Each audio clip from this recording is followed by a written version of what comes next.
आज स्वयंसेवकों के परिवार से मिलेंगे संघ प्रमुख मोहन भागवत। बरेली दौरे के तीसरे दिन स्वयंसेवकों के परिवार के साथ वो भोजन करेंगे।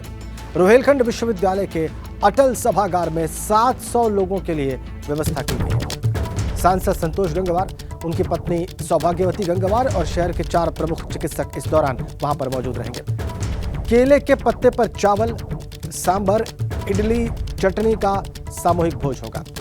सुबह 9 बजे से स्वयंसेवक कार्यक्रम स्थल पर पहुंच रहे हैं और ये उनके लिए बहुत सौभाग्य की बात कि संघ प्रमुख उनके साथ भोजन करेंगे। बरेली से खबर है, रोहिलखंड दौरे का आज तीसरा दिन संघ प्रमुख के।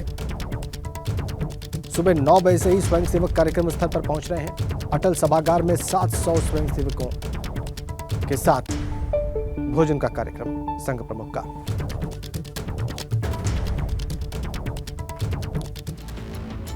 तो संघ प्रमुख डॉक्टर मोहन भागवत 5 दिनों के बरेली दौरे पर हैं।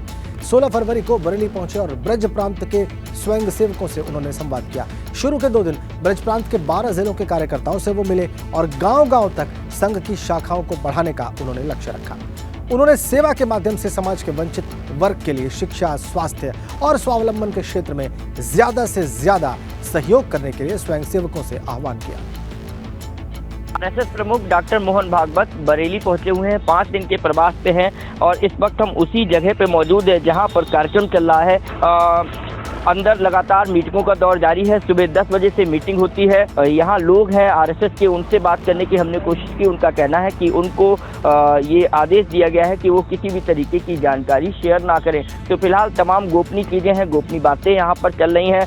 ये भी हो सकता है कि 2024 में होने वाले लोकसभा चुनाव की बात भी अंदर की जा रही हो। किस तरीके की बात है, क्योंकि 2025 में जो शताब्दी वर्ष मनाया जाएगा वो हो गया। इसके अलावा 9 राज्यों में चुनाव होने हैं, उसको लेकर भी तमाम तरीके की बातें चल रही हैं। हिंदू राष्ट्र की बात चल रही है, जनसंख्या नियंत्रण की बात चल रही है। हाल ही में एबीपी के प्रोग्राम में मुख्यमंत्री योगी आदित्यनाथ ने हिंदू राष्ट्र की भी बात की थी, अखंड भारत की बात की थी। तो ऐसी तमाम चीज़ें हैं जिन पर आरएसएस समय समय पर अब मुद्दे उठाता रहा है और ऐसे में कहीं ना कहीं इन सब चीज़ों पर भी सिलसिलेवार बातचीत चल रही होगी। कैमरामैन पंकज शर्मा के साथ अनूप कुमार मिश्रा, एबीपी गंगा, बरेली।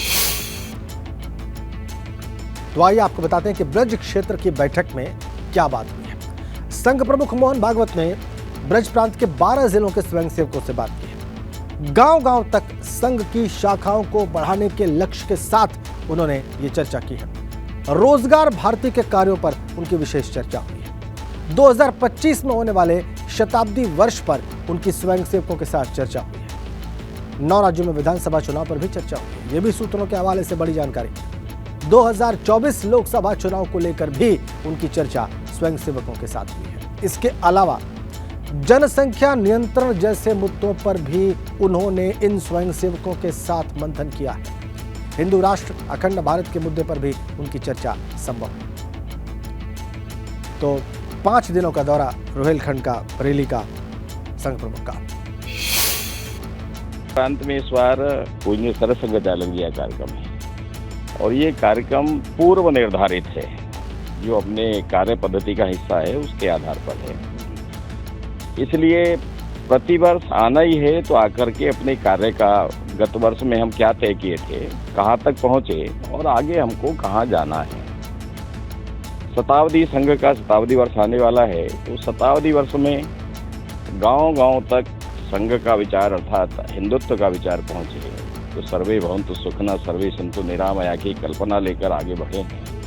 तो उस योजना को कैसे हम आगे प्लानिंग किए हैं और उसमें क्या जुड़ सकता है। तो संघ कार्य का 100 वर्ष पूरे हो रहे हैं। इस दृष्टि से अभी तक हम कहाँ पहुँचे और अभी हमको कहाँ तक जाना है, ये विषय है। समाज के अंदर समसामयिक विषय है। पर्यावरण ये केवल संघ का विषय नहीं है, संपूर्ण दुनिया का विषय है। जल ये संघ का विषय नहीं है, संपूर्ण दुनिया का विषय है।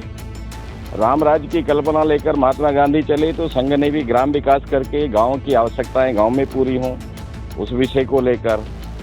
गाय इस देश की संस्कृति का और आर्थिक समृद्धि का आधार है, तो उस गौ संवर्धन को लेकर ऐसे सब विषयों पर समाज की अधिकाधिक सहभागिता कैसे बढ़ सकती है, स्वयंसेवक उसमें कैसे आगे बढ़कर और समाज को लीड करने के लिए प्रेरित कर सकता है, ये सारे विषय इस प्रवास के अंदर है।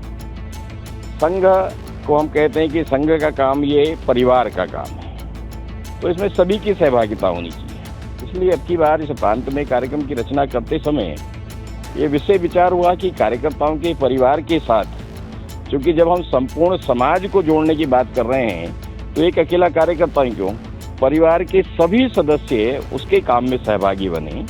अभी एक व्यक्ति करता है, परिवार के 4 लोग जब उसी काम को, उसी विचार को लेकर आगे बढ़ेंगे तो काम की गति बढ़ेगी। तो इसलिए सीधे सीधे संघ के जो दायित्व वाले कार्यकर्ता हैं उनके परिवारों के साथ परिचय होगा, समसामयिक विषयों की जानकारी होगी। इस स्थान पर कल परिवार मिलन का कार्यक्रम है 10 बजे से। वो केवल शुद्ध रूप से परिवार का कार्यक्रम है, वो पब्लिक कार्यक्रम नहीं है, उसमें कोई अदर लोग भी नहीं बुलाए, वीवीआईपी मूवमेंट भी नहीं है उसमें। तो इसलिए चूंकि परिवार का काम है, परिवार के लोगों के लिए है, तो इसलिए वो परिवार मिलन, चूंकि परिवार के लोग आ रहे हैं तो उनके लिए अच्छी व्यवस्था कैसे हो सकती है, इस विषय को लेकर तैयारी आप देखें।